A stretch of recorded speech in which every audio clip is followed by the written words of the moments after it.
Jake Morrison felt cold metal against his back as his eyes opened slowly. The bright lights above him made him squint as he tried to remember where he was. His body felt heavy and strange, like he had been sleeping for a very long time. The last thing he remembered was giving the order to enter emergency sleep mode aboard the USS Defiance. The captain sat up carefully on the cryogenic bed and looked around the medical bay. Other pods were opening around him, releasing white steam into the air. He could hear people coughing and breathing heavily as they woke up from their long sleep. The ship's computer voice echoed through the room, speaking in its calm, mechanical tone. All senior officers report to the bridge immediately. Emergency protocols are now active. Time elapsed since hibernation entry is 297 years, 4 months, and 16 days. Jake's heart stopped for a moment. Nearly 300 years had passed since they went to sleep. He climbed out of his pod on shaky legs and grabbed his uniform from the storage compartment. Around him, other crew members were doing the same thing, all looking confused and worried. Lisa Grant appeared next to him, her short brown hair messy from the long sleep. She had been his second in command before they went into hibernation. "Captain, did I hear that right? 300 years?" "That's what the computer said," Jake replied, pulling on his boots. "We need to get to the bridge and find out what happened." They walked through the corridors of the massive ship together. The USS Defiance was the largest vessel Earth had ever built, stretching over 2 miles long and carrying 50,000 crew members. It had been humanity's first attempt at deep space exploration, equipped with the most advanced technology available. Roy Parker met them at the elevator, still adjusting his engineer's uniform. The big man with gray hair looked just as confused as everyone else. "Captain, the ship's systems show we're in the Kepler system, but I don't understand how we got here. The last thing I remember was the quantum drive failing near Jupiter." "We'll figure it out," Jake said as the elevator doors opened onto the bridge. The bridge was a large, circular room with screens covering the walls. Nina Hayes was already at her science station, her fingers moving quickly over the controls. She looked up when they entered, her face pale with worry. "Captain, you need to see this," she said, pointing at the main screen. "I've been scanning the local space and picking up radio signals, but they're not from any human colonies." Jake sat down in his captain's chair and looked at the screen. Strange symbols and sounds filled the display as the computer tried to translate the alien communications. "Are we looking at first contact with an alien species?" "It's worse than that, sir," Nina said quietly. "The computer has been analyzing these signals for the past hour. It's found references to humans in their communications, but not the way we would expect." Dr. Kevin Walsh entered the bridge, carrying a data pad in his hands.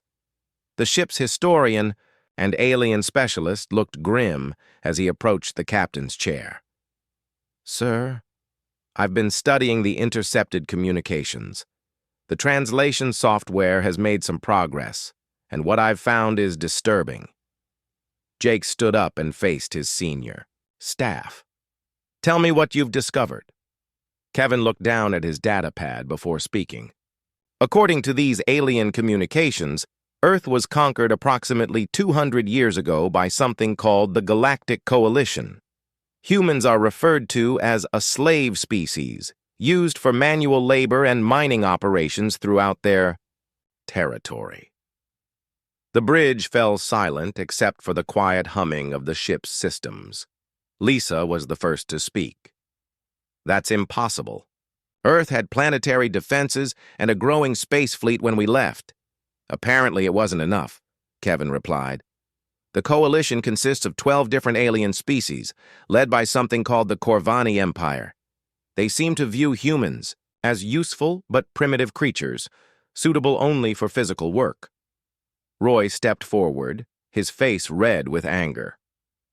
"So while we were sleeping, our entire species was enslaved?" "It appears so," Kevin said. "The communications mention human work, camps on dozens of different worlds. Earth itself seems to have been strip-mined for resources." Jake felt a cold anger building in his chest. He had sworn an oath to protect humanity when he became captain of the Defiance. Now he was learning that his entire species had been enslaved, while he slept in the cold darkness of space. "What about our technology?" he asked. The Defiance was built with experimental systems that were decades ahead of anything else we had. Nina checked her instruments and nodded. "Sir, our quantum drive and weapons systems are still far more advanced than anything I'm detecting in this system. The alien ships I'm tracking use fusion drives and basic energy weapons. They don't seem to have anything like our technology." Jake walked to the center of the bridge and looked at each of his officers. "So we're the last free humans in the galaxy, flying a ship that's more advanced than anything these aliens have ever seen." "What are your orders, Captain?" Lisa asked. Before Jake could answer, an alarm began sounding throughout the bridge. Nina quickly checked her scanners and looked up with worry. "Sir, I'm detecting 6 alien ships moving toward our position. They'll be here in 20 minutes.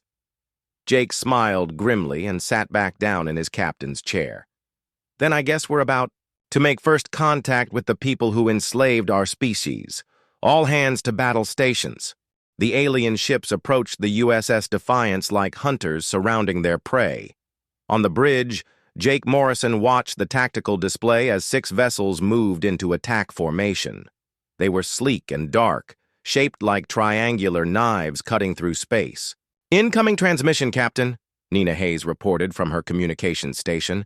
"They're broadcasting on multiple frequencies." "Put it on screen," Jake ordered.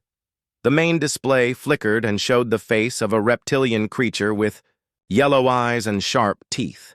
Its skin was dark green with black patterns, and it wore what appeared to be a military uniform.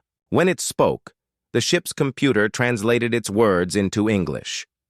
"Unknown vessel. You have entered Coalition space without authorization.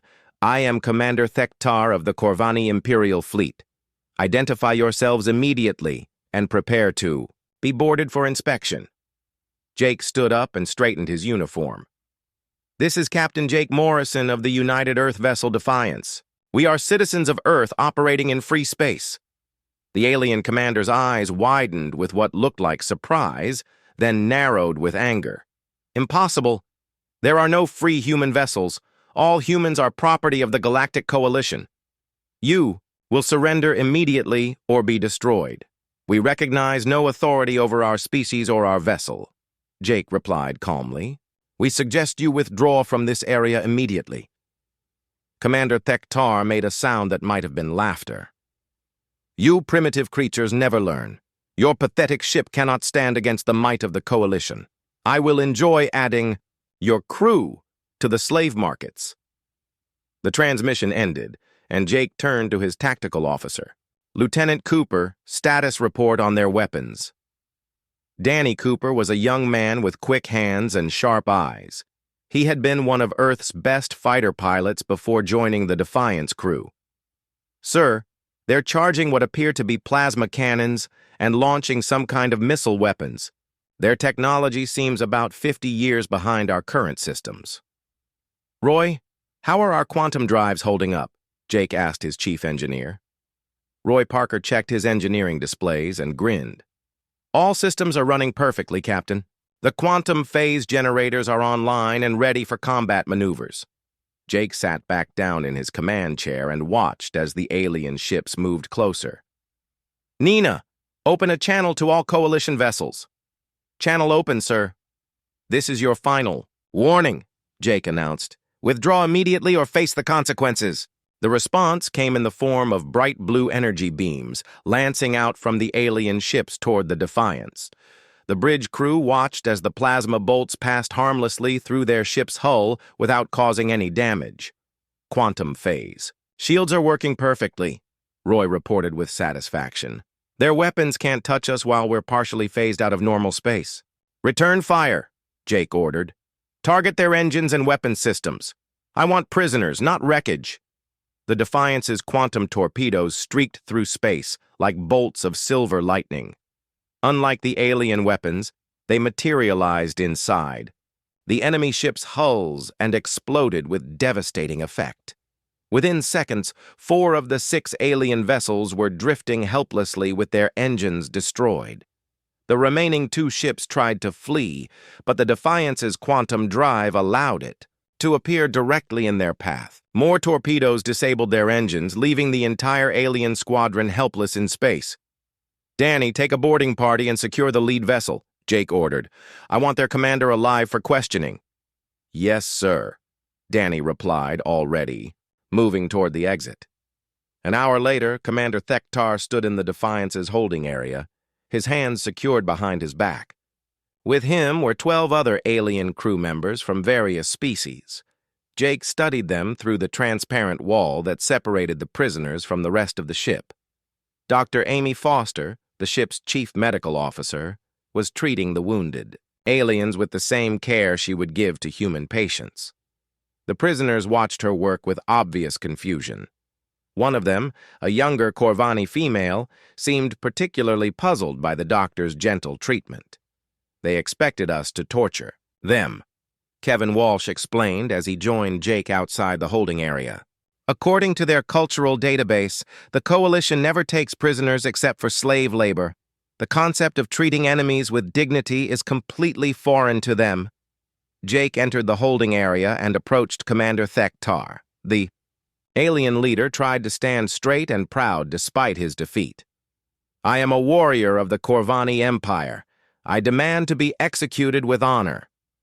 "We don't execute prisoners," Jake replied. "We need information about the current state of human populations." "Under Coalition control." Thektar's yellow eyes showed genuine surprise. "You would spare the life of an enemy?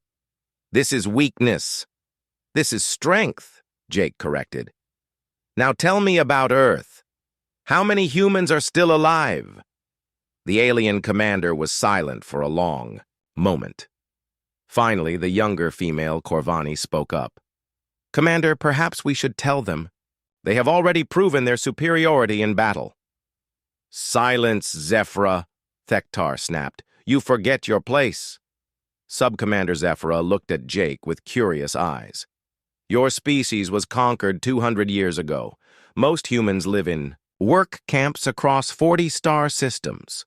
Earth itself has been mined for resources, but approximately 500 million humans still live there under Coalition oversight."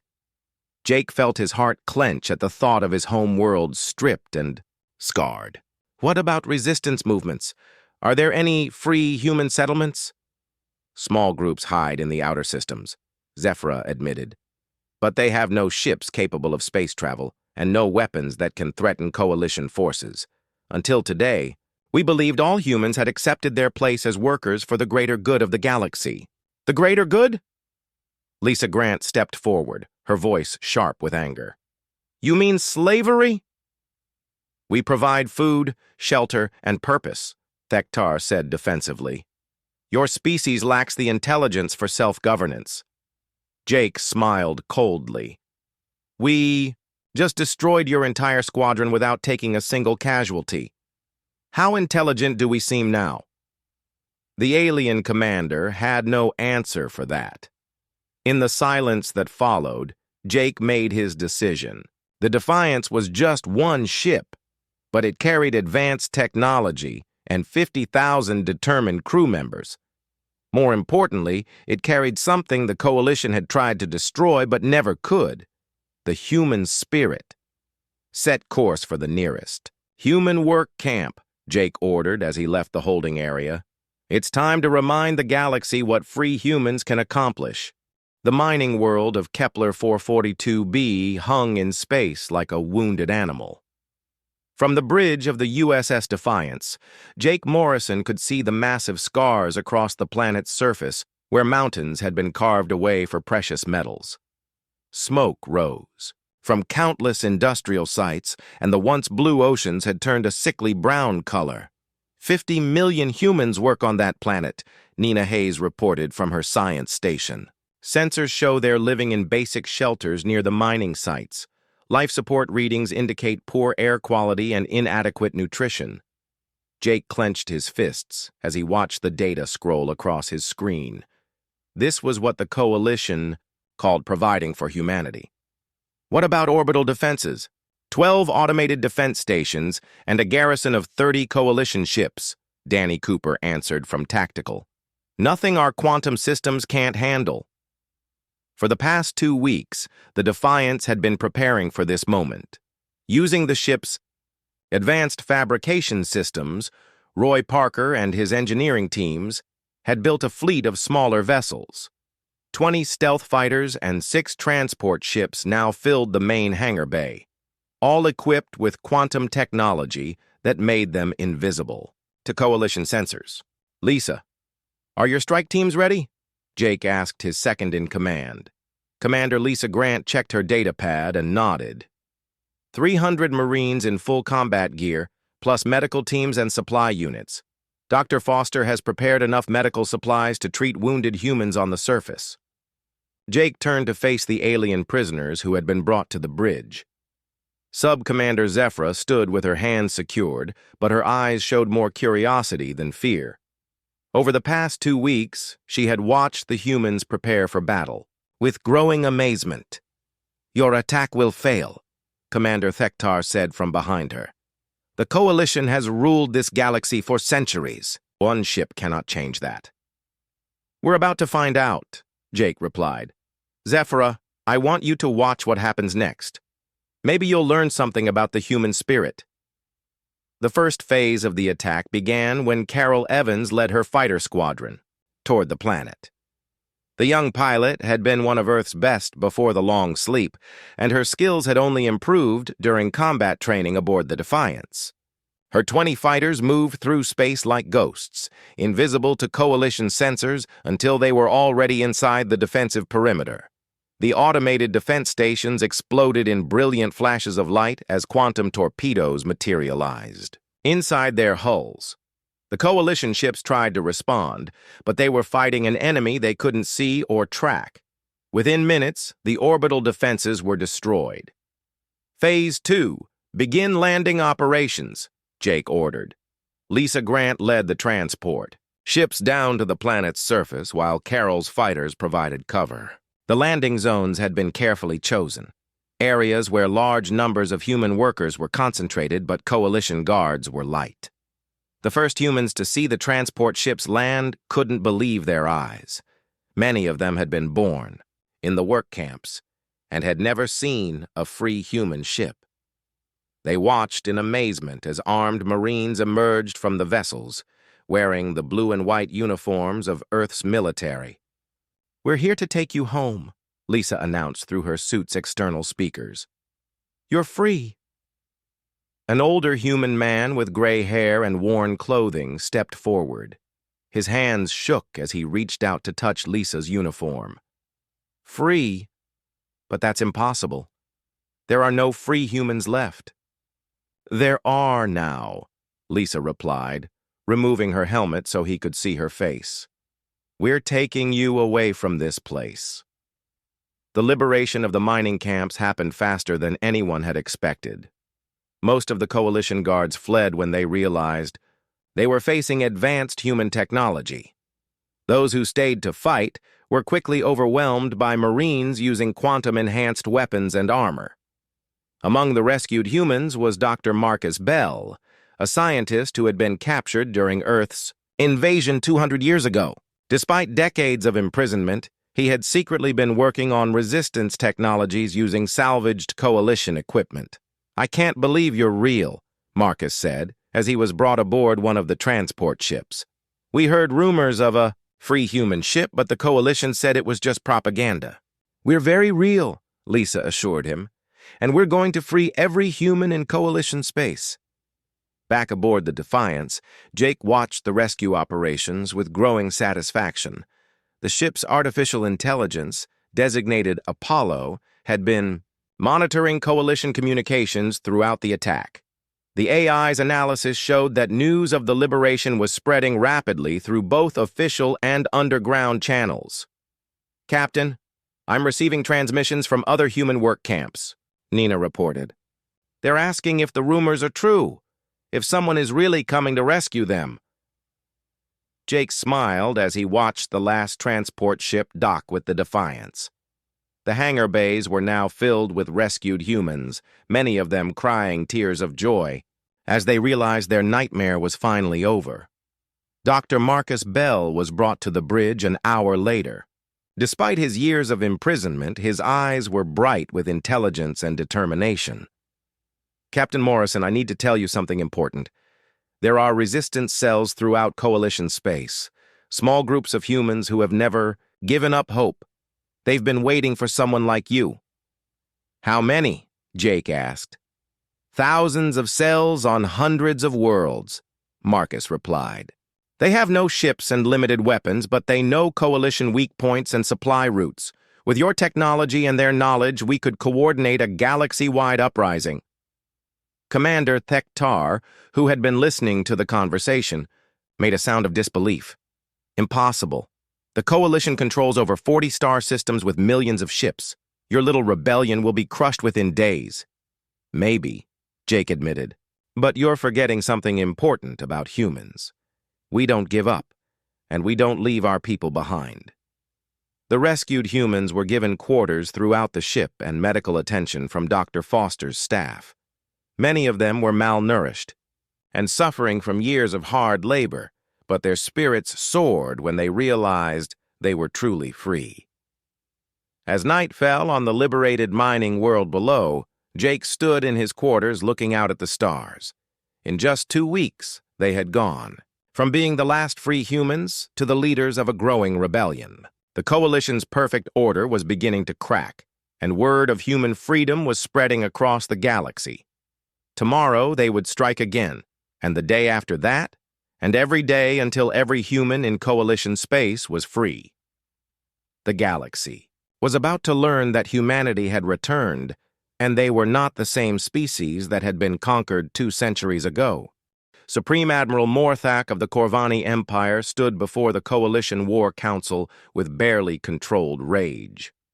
The massive reptilian warrior's claws scraped against the metal floor as he paced back and forth in front of the 12 species representatives. 3 mining worlds liberated, 7 garrison fleets destroyed, and over 200 million humans freed, he growled, his yellow eyes burning with fury. "This single ship has caused more damage to our empire in 1 month than any rebellion in the past century." The Cathari representative, an aquatic being with blue-green skin, spoke through its translation device. "Perhaps we should consider negotiation. These humans have demonstrated advanced technology that could benefit the Coalition." "Negotiation?" Morthak's voice rose to a roar. "They have attacked our forces and stolen our property. There will be no negotiation until every human aboard that ship is dead or in chains." The insectoid recti delegate clicked its mandibles nervously. "The human ship appears to use some form of quantum technology that our sensors cannot track. Our fleets cannot fight what they cannot see." "Then we will bring so many ships that it won't matter," Morthak declared. "I am assembling the largest fleet in Coalition history, 10,000 vessels from every corner of our empire. The humans cannot hide from that many ships." Meanwhile, aboard the USS Defiance, Jake Morrison stood in the main conference room with his senior staff and Dr. Marcus Bell. The walls were covered with star charts showing Coalition territories and the locations of known human work camps. "The intelligence we've gathered from the rescued humans confirms what Dr. Bell suspected," Kevin Walsh reported. "There are active resistance cells on over 300 worlds. Most of them are small groups with basic weapons, but they know Coalition patrol routes and supply schedules." Lisa Grant pointed to a cluster of red markers on the star chart. "Admiral Morthak is pulling ships from defensive positions throughout the Empire. Our raids have forced them to concentrate their forces in this sector, which leaves their command structure vulnerable," Jake realized. "Marcus, you mentioned something called the Hegemony Corps?" Dr. Bell nodded and highlighted a station on the map. "It's a massive space station in the Centauri system, officially in neutral space but controlled by the Coalition. All military communications and strategic planning go through there. If we could capture it, we could coordinate resistance activities across the entire galaxy," Jake finished. "But it's heavily defended." Not as heavily as you might think, Marcus said with a slight smile. The Coalition believes their enemies are primitive. The Hegemony Corps' defenses are designed to repel physical attacks, not quantum-phased weapons that can materialize inside their shields. Roy Parker looked up from his engineering pad. Captain, I've been analyzing the data from our previous battles. Our quantum technology gives us advantages the Coalition can't counter, but we're still just one ship. If they bring enough forces, they'll overwhelm us through sheer numbers, Jake agreed. Unless we change the rules of the game. The plan Jake proposed was audacious, even by human standards. While Admiral Morthak's massive fleet searched for them in the outer systems, the Defiance would use its quantum drive to jump directly to the Hegemony Core. They would capture the station and use its communication network to coordinate simultaneous uprisings across Coalition space. It's suicide, Commander Thektar said when the plan was explained to the alien prisoners. Even if you capture the station, Morthak's fleet will destroy you within hours.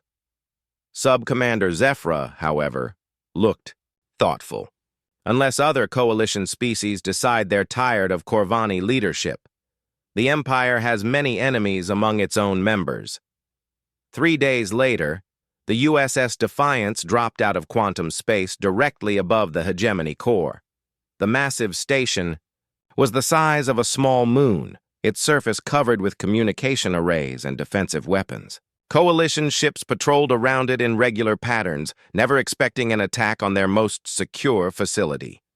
Quantum torpedoes locked on primary shield generators, Danny Cooper reported. Ready to fire on your command. Fire, Jake ordered. Fee. Torpedoes materialized inside the station's shield perimeter and exploded against the generator buildings. Within seconds, the Hegemony Corps' defensive shields collapsed completely. Before the patrol ships could react, more torpedoes disabled their engines and weapons. Launch all fighters and transports, Jake commanded. Lisa, take your Marines and secure the command center. Carol Evans led her fighter squadron through the chaos around the station. Coalition ships tried to respond to the attack, but they were fighting ghosts that appeared and disappeared at will. Her pilots picked off enemy vessels with precision. Strikes while the transport ships headed for the station's docking bays. Inside the Hegemony Core, Lisa Grant led 300 Marines through corridors filled with panicking aliens. The station's defenders had never faced human soldiers before, and they were unprepared for the speed and determination of the attack. Resistance is lighter than expected, Lisa reported over her comm unit. Most of the alien defenders are surrendering, rather than fighting. The Marines reached the Central Command Center after 20 minutes of fighting. Inside, they found a dozen different alien species working at communication consoles and strategic planning stations. Most of them raised their hands in surrender when the humans entered. Dr. Kevin Walsh immediately began accessing the station's computer systems with Apollo's help. The artificial intelligence quickly broke through the Coalition's security protocols and began downloading massive amounts of data. "Captain, you need to see this," Kevin called out over the comm. "The Coalition's database contains detailed records of every species they've enslaved or destroyed. We're talking about hundreds of civilizations over the past 1,000 years. Jake studied the information as it appeared on his datapad. The Coalition's crimes were even worse than they had imagined. Entire species had been wiped out for refusing to surrender. Others had been enslaved for centuries, their cultures and histories erased. There's something else, Kevin continued. The database shows that several Coalition member species have been questioning Corvani leadership lately. The Sithari and Vrekti have both filed formal complaints about Imperial policies. Before Jake could respond, alarms began sounding throughout the station. Nina Hayes' voice crackled over the comm from the Defiance. "Captain, long-range sensors are detecting Admiral Morthak's fleet. 10,000 ships approaching fast." Jake looked around the captured command center and made his decision. "Kevin, can you use this station's communication array to broadcast to the entire galaxy?" "Yes, sir. But what do you want to say?" Jake walked to the main communication console and activated the galaxy-wide broadcast system. In a few moments, his words would reach every planet, every ship, and every species in Coalition space. "This is Captain Jake Morrison of the free human vessel Defiance," he began. "I'm speaking to all enslaved peoples throughout the galaxy. The Coalition's reign of terror ends today. To any species tired of Corvani oppression, we offer alliance. To those who surrender, we offer mercy. To those who continue to enslave others, we offer only defeat." The response was immediate and overwhelming. Communication channels throughout the galaxy lit up with responses from dozens of different species. Many were offers of alliance, others were demands for freedom, and a few were declarations of war against the Coalition.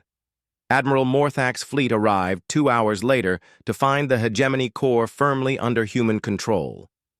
But they also found something else. 17 different species had launched simultaneous uprisings across Coalition space, and the Empire's member races were turning against each other. The galaxy's balance of power had shifted in a single day, and it would never be the same again. Admiral Morthak stared at the tactical display aboard his flagship with disbelief. What should have been a simple operation to destroy one human ship had turned into the largest rebellion in Coalition history. Red markers across the star map showed uprisings on dozens of worlds, and several member species had openly declared their independence from Corvani rule. "Sir, we're receiving reports from 17 different sectors," his communications officer reported. "The Sithari have withdrawn their fleets from Coalition service. The Recti are attacking our mining operations in the Outer Rim. Even some of our own colonies are in revolt." The massive reptilian commander's claws scraped against his command chair as he processed the reports. 2 centuries of absolute control were crumbling before his eyes, all because of one human ship that had refused to accept slavery. "What about the Hegemony Core?" he demanded. "Still under human control, sir. They're using our own communication network to coordinate the rebellions. Every message we intercept shows more species joining their alliance." Morthak turned to face the holographic image of the Coalition War Council. The 12 species representatives were arguing loudly among themselves, their unity finally shattered by the human uprising. "This is your fault, Morthak," the Sithari representative accused. "Your arrogance and brutality have turned the galaxy against us. We demand immediate negotiations with the humans." "Negotiations?" Morthak roared. "We are the masters of this galaxy. We do not negotiate with property." The Recti delegates' mandibles clicked angrily. "Property that has destroyed our fleets and liberated our slaves? Property that has turned half the galaxy against us? Perhaps it is time to admit that we were wrong about these humans." The argument was interrupted by another urgent report. "Sir, human resistance cells throughout our territory have launched coordinated attacks on supply convoys and communication relays. They're using intelligence provided by the captured station to target our most vulnerable points."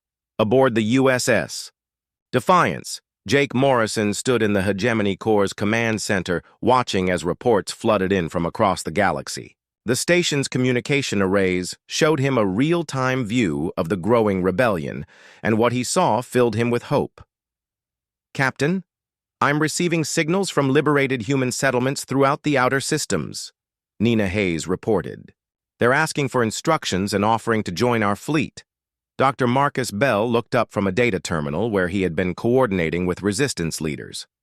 "The cells we've been in contact with report that several Coalition species are actively helping human prisoners escape. The Recti in particular seem eager to make amends for their past cooperation with the Empire." Roy Parker entered the command center with a smile on his face. "Captain, you need to see what we've accomplished with the station's fabrication facilities. We've been producing new ships using captured Coalition technology and our quantum systems." Jake followed his chief engineer to the main hangar bay, where he saw dozens of newly built vessels being prepared for launch. They were hybrid designs that combined Coalition hull designs with human quantum technology, creating ships that were both powerful and invisible to enemy sensors. How many? Jake asked. 50 combat vessels ready now, with more coming online every hour, Roy replied. The station's automated systems are incredible. We can build an entire fleet in a matter of days. The sound of footsteps made Jake turn around. Sub-Commander Zephyra approached him, no longer wearing restraints. Over the past weeks, she had become an unofficial ambassador between the humans and the coalition species that wanted to switch sides. Captain Morrison, I bring word from the Vrekti High Council, she said formally. They wish to offer their full military support to your rebellion in exchange for protection from Corvani retaliation. And the Sithari? Jake asked. They're still debating, but their representatives are willing to meet with you, Zephyra replied. Many coalition species are beginning to understand that the Empire's days are numbered. A new alarm sounded throughout. The station. Danny Cooper's voice echoed from the communication system. Captain, Admiral Morthak's fleet is moving toward Earth. Long-range sensors show they're planning to use human civilians as hostages. Jake felt his blood turn cold. The Coalition's final strategy was to threaten Earth itself, gambling that humans would surrender to save their homeworld. It was exactly the kind of ruthless tactic he expected from Admiral Morthak. How long until they reach Earth? Jake asked. 18 hours at their current speed, Danny replied. Jake looked around at his officers and made his decision. Signal all Allied fleets to converge on the Sol system. It's time to end this war where it began. The journey to Earth took the combined human and Allied fleet through space that had once been the heart of the Coalition Empire. Along the way, they were joined by ships from the Rekti, several Sithari squadrons, and even some vessels crewed by freed slaves from a dozen different species. Carol Evans led the expanded fighter squadrons, now numbering over 200 ships. Her pilots included humans rescued from work camps, young Rekti eager to prove themselves, and even a few former Coalition officers who had decided to join the rebellion. When they arrived at the Sol system, they found Admiral Morthak's fleet in orbit around Earth. The blue and green world that had once been humanity's paradise was scarred with mining operations and surrounded by industrial stations. But it was still home. Admiral Morthak is broadcasting to the planet's surface, Nina reported. He's threatening to destroy human population centers if we don't surrender. Jake activated the communication system and opened a channel to the Coalition fleet. Admiral Morthak's reptilian face appeared on the screen, his yellow eyes burning with hatred. So the human rebels finally show themselves, Morthak snarled. Surrender now, and I will allow your species to continue serving the Empire. Refuse, and I will turn your homeworld into radioactive ash. You won't destroy Earth, Jake replied, calmly. Because you need the human workforce, and because half your own fleet is about to switch sides. Morthak's expression changed to confusion. What are you talking about? Jake smiled as hundreds of Coalition ships began turning their weapons away from Earth and toward the Corvani vessels. The rebellion had reached even into the heart of the Imperial fleet, as alien crews decided they would rather fight for freedom than serve oppression. This is impossible, Morthak whispered, as he watched his own forces turn against him. This is humanity, Jake corrected. We don't just fight for ourselves. We fight for everyone who believes in freedom. The final battle above Earth lasted only 3 hours. Admiral Morthak's remaining loyal ships were outnumbered and outmatched by the combined Allied fleet. When the quantum cascade weapon aboard the Defiance activated, it disabled every remaining Coalition vessel without harming the crews inside. As Jake watched the enemy ships surrender one by one, he knew that the galaxy had changed forever. The Coalition's iron grip on power was broken, and in its place would rise something new, an alliance of free species working together for the common good. Sub-Commander Zephyra joined him at the observation window as they watched Earth slowly healing. Below them. What will you call this new alliance? She asked. Jake thought for a moment, then smiled. The Terran Federation. Because it doesn't matter what planet you come from or what species you are. If you believe in freedom, you have a place with us. 6 months after the battle above Earth, Jake Morrison stood on the observation deck of New Geneva Station, watching construction ships rebuild humanity's first orbital city. The massive space station had been destroyed during the Coalition invasion, 2 centuries ago, but now it was rising again, better and stronger than before. Through the transparent walls, he could see ships from dozens of different species working together. Vrekti engineering vessels worked alongside human construction teams, while Sathari transport ships brought supplies from the outer systems. The sight filled him with quiet satisfaction. Captain Morrison? A young voice interrupted his thoughts. Jake turned to see a human boy, perhaps 10 years old, standing nearby with his parents. The family had been rescued from one of the mining worlds, and like many freed humans, they were still adjusting to the idea of true freedom. Yes, Jake replied, kneeling down so he could look the boy in the eyes. My dad says you're the one who freed us all. Is that true? Jake smiled and shook his head gently. No, son. We all freed ourselves. I just happened to be the one flying the ship. The boy's father, a man with calloused hands and grateful eyes, stepped forward. Captain, we can never thank you enough for what you've done. Our whole family was born in the work camps. We never dreamed we'd see a day like this. Every human deserves to be free, Jake replied. It's what we fought for. After the family left, Jake made his way to the station's command center. Admiral Lisa Grant was there, studying reports from across the former Coalition territory. She had been promoted after the war and now commanded the growing Terran Federation fleet. How are the integration efforts going? Jake asked. Lisa looked up from her data pad. Better than expected. The Rekti have officially joined the Federation, and the Cathari are considering membership. Even some of the smaller species that were enslaved by the Coalition are asking to join us. What about the Corvani remnants? Admiral Morthak is in custody awaiting trial for war crimes, Lisa reported.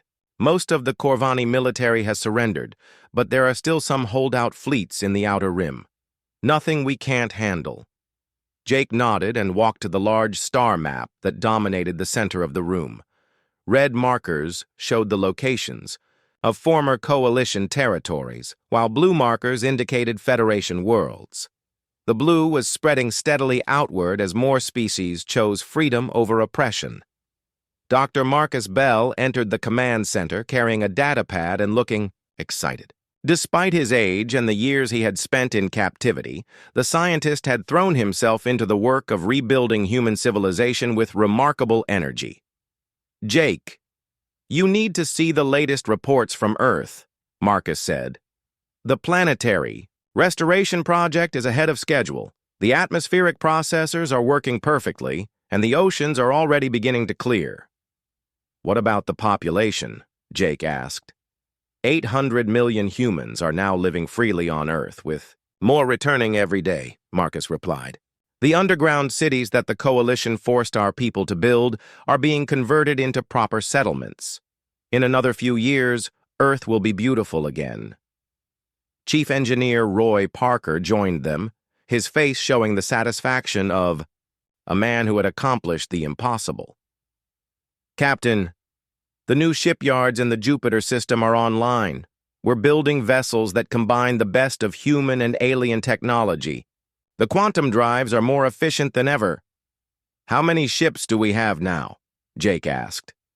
Over 2,000 combat vessels plus countless transports and support ships, Roy replied. The Federation fleet is already larger than the old Coalition Navy ever was, and we're adding new ships every day. Dr. Amy Foster appeared on the communication screen from her medical station. Jake, I wanted to give you an update on the rehabilitation programs. We've successfully treated over 50 million former slaves for malnutrition and medical neglect. The psychological healing is taking longer, but people are beginning to believe in the future again. Jake felt a deep sense of pride as he listened to the reports. The human species had not only survived 2 centuries of slavery, but had emerged, stronger and more determined than ever. More importantly, they had learned to work with other species as equals rather than conquerors. "Sir, we're receiving a priority transmission from the Outer Rim," a communication officer announced. "It's from the exploration ship Discovery." The main screen flickered to life, showing the face of Captain Carol Evans. The former fighter pilot had volunteered to lead humanity's first deep space exploration mission since the liberation. Her ship was investigating reports of other enslaved species beyond the former coalition borders. "Jake, we found something incredible out here," Carol said, her voice filled with excitement. "There's an entire cluster of star systems that the coalition never reached. Dozens of species living in peace and cooperation, but they're under threat from something called the Hegemony Collective." "Another empire like the coalition?" Jake asked. "Worse," Carol replied.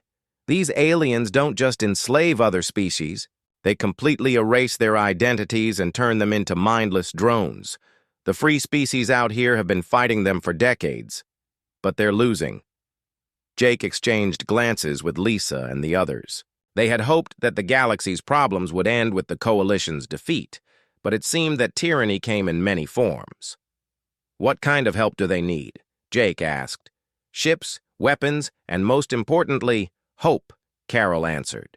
"They've heard about what we did to the coalition, and they're asking if the Terran Federation would be willing to help them fight for their freedom." Jake thought about the question for a long moment. The Federation was still rebuilding, still healing, from centuries of oppression. They could easily justify focusing on their own problems and leaving the rest of the galaxy to its fate. But that wouldn't be human. "Tell them we're on our way," Jake said finally. "Prepare the fleet for long-range deployment." "Sir, are you sure about this?" Lisa asked. "We've just finished one war.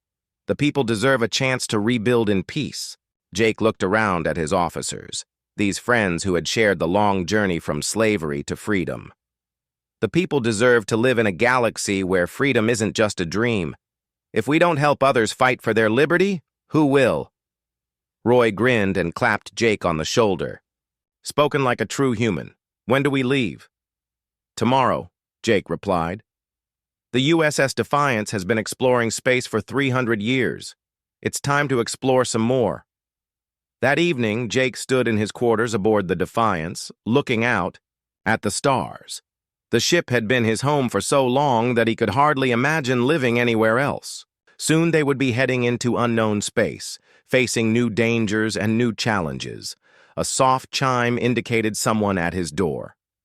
"Come in," he called. Sub-Commander Zephyr entered, wearing the blue uniform of the Federation fleet. The former Corvani officer had become one of their most trusted allies, helping to integrate former coalition species into the new alliance. "Captain, I wanted to thank you before we depart," she said formally. "Thank me for what?" "For showing me what it means to be free," Zephyr replied. "Under the coalition, I was taught that strength meant dominating others. You taught me that true strength means protecting others." Jake smiled. "You learned that yourself. We just gave you the chance." As Zephyr left, Jake returned to the window. Tomorrow they would face new enemies and new challenges, but they would face them as free beings fighting for freedom itself. The galaxy was vast and full of dangers, but it was also full of hope. The human spirit had awakened after centuries of sleep, and it would never be silenced again. The USS Defiance led a fleet of 500 ships through the quantum jump point that marked the edge of known space.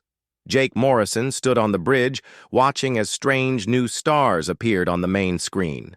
This region of the galaxy had been unexplored even before humanity's enslavement, and now they were the first Federation vessels to venture into its depths.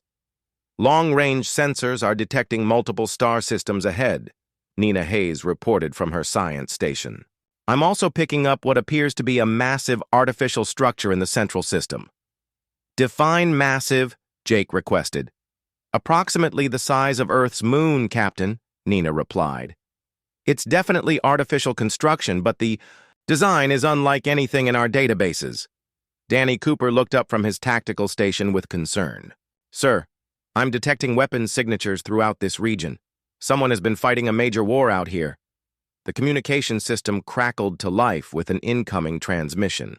The image that appeared on screen showed a being unlike any they had encountered before. It had pale blue skin, 4 arms, and large golden eyes that seemed to hold great intelligence and sadness. Unknown vessels, this is Commander Veltar of the Free Worlds Alliance, the alien said. You have entered a war zone. If you are refugees from the Hegemony Collective, please identify yourselves so we can provide assistance. Jake stepped forward. This is Captain Jake Morrison of the Terran Federation. We received word that you were fighting against an enemy called the Hegemony Collective. We're here to help. The alien's golden eyes widened with surprise. The Terran Federation? Are you the humans who destroyed the Coalition Empire? Word travels fast, Jake replied with a slight smile. Yes. We defeated the Coalition and liberated their slaves. We believe all species have the right to be free. Commander Veltar's image flickered as what appeared to be explosions went off in the background. Captain Morrison, we would be honored to meet with you, but we are currently under attack. The Collective has launched another assault on our primary defensive station. What are your coordinates? Jake asked immediately. Captain, we cannot ask you to fight our battles, Veltar protested. The Collective forces are unlike anything you have faced. They turn captured beings into mindless drones who feel no pain and show no mercy. Then they've never faced humans, Jake replied. Send us those coordinates. An hour later, the Federation fleet dropped out of quantum space near the massive artificial structure Nina had detected earlier. It was indeed the size of a small moon, but built in a series of interconnected rings that spun slowly in space. The station was under assault by hundreds of dark ships that fired beams of sickly green energy. Those must be collective vessels, Lisa Grant observed as she joined Jake on the bridge. They don't look like any design in our databases. And those energy signatures are completely alien, Roy Parker added from his engineering station. Whatever they're using for weapons, it's not based on any technology we know. Jake studied the tactical display as Carol Evans led her fighter squadrons toward the battle. The Free Worlds Alliance ships were losing badly, their defenses crumbling under the relentless assault from the mysterious enemy vessels. All ships, attack formation, Jake ordered. Target the collective vessels, but be careful not to hit the Alliance ships. The Federation fleet swept into battle like avenging angels. Quantum torpedoes materialized inside collective ships, causing massive explosions that lit up the darkness of space. The enemy vessels tried to respond, but their weapons passed harmlessly. Through Federation ships protected by quantum phase shields. Captain, something's wrong, Danny reported with alarm. The collective ships aren't responding to damage the way they should. Even when their engines are destroyed, they keep fighting. Jake watched in horror as a heavily damaged collective vessel rammed itself into an Alliance ship, destroying both vessels in a massive explosion. They're not afraid to die, he realized. Just like Veltar said, they feel no pain and show no mercy. The battle raged for 3 hours, with the Federation fleet slowly gaining the upper hand through superior technology. But Jake could see that this enemy was different from the Coalition. These weren't conquerors seeking wealth and power. They were something far more dangerous. Fanatics who believed their cause justified any sacrifice. When the last collective ship was destroyed, Jake ordered the fleet to dock with the Alliance station. He was greeted by Commander Veltar and a delegation of beings from several different species, all of them looking exhausted but grateful. Captain Morrison, your arrival may have saved our entire civilization, Veltar said as they walked through the station's corridors. The Collective has been pushing us back for 50 years. This is our last major stronghold. Jake looked around at the station's interior, noting the signs of long warfare everywhere. Blast doors showed scorch marks from energy weapons, and many of the corridors had been hastily repaired after damage. The beings they passed looked tired and worn down by decades of constant fighting. "Tell me about this hegemony collective," Jake requested as they entered a conference room. Veltar activated a holographic display that showed a map of the local star systems. Nearly half of them were marked in ominous red. "They appeared in our space approximately 60 years ago, claiming to represent perfect unity and order. Any species that refuses to join them voluntarily is conquered and forced to undergo conversion." "Conversion to what?" Lisa asked. "They implant neural devices that suppress individual thought and emotion," another Alliance representative explained. This one appeared to be from a reptilian species, but unlike the aggressive Corvani, these beings seemed peaceful and thoughtful. "The converted become extensions of the collective consciousness, losing everything that made them unique." Dr. Marcus Bell, who had joined the delegation, leaned forward with interest. "So they create a hive mind by force?" "Exactly," Veltar confirmed. "Once converted, beings will fight to the death for the collective without hesitation or mercy. We have seen parents fight against their own children, friends turn on each other, entire civilizations become puppets of the central intelligence." Jake felt a chill run down his spine. The coalition had been evil, but at least they had allowed their slaves to remain individuals. This hegemony collective was something far worse. They destroyed the very essence of what made each species unique. "What's their ultimate goal?" Jake asked. "Complete unity of all life in the galaxy," Veltar replied grimly. "They believe that individual thought and emotion are sources of conflict and suffering. In their view, they're bringing peace by eliminating diversity." "How many species have they converted?" Roy asked. 43 that we know of," the reptilian representative answered.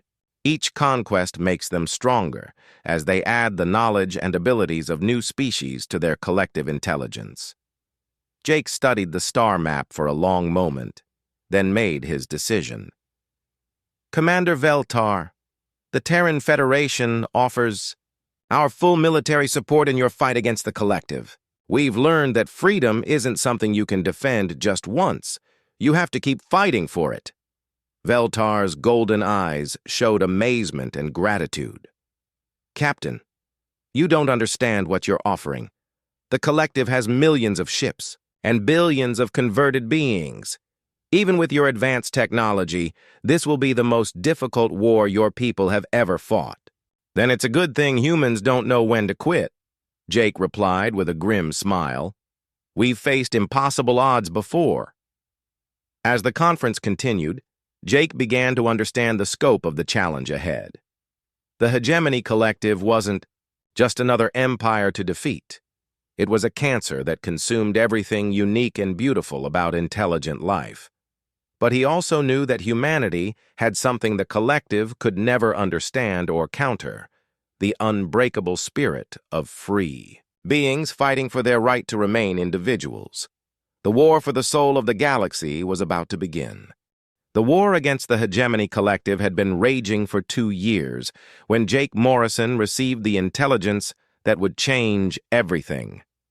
Deep in the enemy territory, Federation scouts had discovered the location of the central node, a massive structure that served as the brain of the entire collective consciousness. "It's larger than anything we've ever seen," Carol Evans reported from the bridge of her scout ship.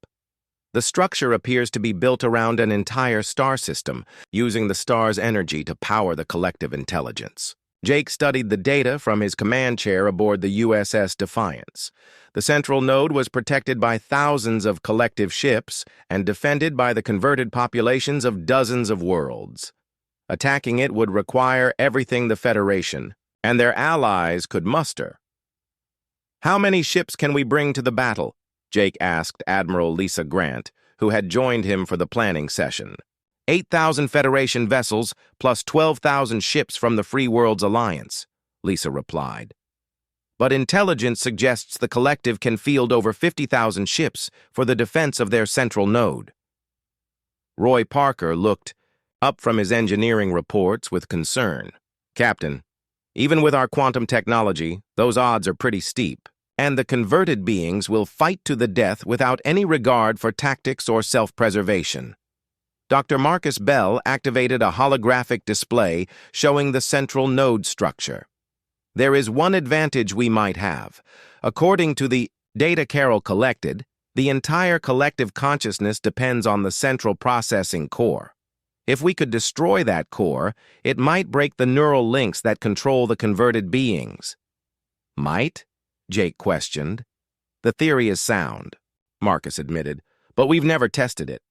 There's also a risk that destroying the central intelligence could cause permanent brain damage to the converted beings." Jake was quiet for a long moment as he considered the options. They could continue the war as it was, slowly pushing back the collective's forces while losing millions of lives. Or they could gamble everything on one massive assault that might free billions of enslaved minds. "What do you think?" he asked the room. Commander Veltar, who had become one of their closest allies, spoke first. "Captain Morrison, my people have been fighting this war for 60 years. We have lost entire worlds to the collective's expansion. If there is even a chance to end this nightmare, we must take it." Sub-Commander Zephyra nodded in agreement. "The converted beings are not truly alive as long as they remain under collective control. Even if the assault fails, we will have given them a chance at freedom." Jake made his decision. "Signal all Federation and Alliance fleets to converge on the staging area. We're going to end this war." The largest fleet in galactic history assembled at the edge of collective space 3 weeks later. 20,000 ships from dozens of different species, all united in their determination to strike at the heart of tyranny. Jake had seen many battles, but nothing compared to the sight of so many vessels working together for a common cause. The journey to the central node took 5 days through heavily defended collective territory. The enemy threw everything they had at the advancing fleet, sending wave after wave of converted ships to stop them. Each battle was costly, but the Allies pressed forward with grim determination. "Long-range sensors are detecting the central node," Nina Hayes reported as they approached the target system. "The structure is even larger than we estimated. It appears to encompass the entire inner system, with the star itself contained within some kind of energy collection matrix." Jake looked at the tactical display and felt his breath catch. The central node was beautiful in a terrible way. A crystalline structure that wrapped around the star like a spider's web made of metal and energy. Thousands of collective ships moved in perfect formation around it, their synchronized movements showing the alien intelligence that controlled them. "All ships, battle formation," Jake ordered. "This is what we came here to do." The final battle began when Carol Evans led 10,000 fighters toward the central node's outer defenses. The space around the structure lit up with energy beams and explosions as collective ships moved to intercept them. But the Federation fighters were piloted by free beings who could think and adapt, while their enemies could only follow programmed responses. "Quantum torpedoes ready," Danny Cooper reported from his tactical station. "Target the energy collection matrix," Jake ordered. "If we can disrupt their power source, it might weaken the central intelligence." The USS Defiance led the main assault, its quantum weapons tearing through collective defenses like paper. Other Federation ships followed, their combined firepower overwhelming the enemy's ability to respond. But for every collective ship destroyed, 2 more appeared to take its place. "Captain, we're receiving a transmission from the central node," Nina announced. The main screen flickered to life, showing not an individual being, but a swirling pattern of lights and energy. When it spoke, the voice seemed to come from everywhere, at once. "Individual consciousness designated Jake Morrison," the collective intelligence said. "Your resistance is illogical. We offer perfect unity and the end of all conflict. Why do you choose chaos over order?" Jake stood up and faced the alien intelligence. "Because chaos is beautiful. Because individual thought creates art and music and love. because being different from each other is what makes life worth living. Incorrect, the collective responded. Individual thought creates war, hatred, and suffering. We have eliminated these negative emotions from 43 species. They now exist in perfect harmony. They exist as slaves, Jake replied angrily. You've turned them into machines. The transmission ended, and the collective ships redoubled their attacks. But Jake could see that the battle was turning in their favor. The quantum weapons were disrupting the energy matrix around the star, and several sections of the central node structure were beginning to collapse. Roy, can you target the central processing core? Jake asked. I think so, but we'll have to get much closer, Roy replied. The quantum torpedoes need to be fired from point-blank range to penetrate that deep into the structure. Jake made the decision that would define the rest of his life. All ships, follow the Defiance. We're going straight into the heart of that thing. The USS Defiance accelerated toward the central node, using its quantum phase technology to pass through the defensive energy fields. Behind it, hundreds of other Federation ships followed, their crews ready to sacrifice everything for the chance to free billions of enslaved minds. The journey to the central core took them through corridors of crystalline material that pulsed with alien energy. Collective defenders fired at them from every direction, but the quantum shields held as they pushed deeper into the structure. Central processing core detected, Nina announced. It's directly ahead, about 2 kilometers down. Jake looked around the bridge at his crew, these people who had shared every danger and every triumph of their long journey. It's been an honor serving with all of you, he said quietly. Sir, quantum torpedoes locked on target, Danny reported. Fire, Jake ordered. The torpedoes streaked through the crystalline corridors and struck the central processing core in a blinding explosion of light and energy. The entire central node structure shuddered as power systems throughout the complex began to fail. For a moment, nothing seemed to happen. Then, across the galaxy, something unprecedented occurred. On thousands of worlds, billions of converted beings suddenly stopped moving as the neural implants that controlled them went dead. For the first time in decades, they were able to think their own thoughts and feel their own emotions. The collective ships around the central node drifted aimlessly in space as their crews awakened from the artificial dream that had enslaved them. Some began to cry, others to laugh, and many simply stood in amazement at their newfound freedom. Jake Morrison watched from the bridge of the Defiance as the greatest tyranny in galactic history crumbled around them. The central node was collapsing into the star it had imprisoned, but its destruction had freed more beings than any single action in recorded history. Captain, we're receiving thousands of transmissions from former collective worlds, Nina reported, with tears in her eyes. They're all saying the same thing. Thank you. As the Federation fleet withdrew from the dying central node, Jake knew that their work was far from over. The galaxy was full of freed beings who would need help rebuilding their lives and their civilizations. There would be new challenges, new threats, and new opportunities to defend freedom. But for now, he was content to watch the stars and know that somewhere out there, billions of individuals were experiencing the joy of being themselves for the first time in generations. The human spirit had not only survived slavery and oppression, it had become a beacon of hope that lit the way to freedom for the entire galaxy.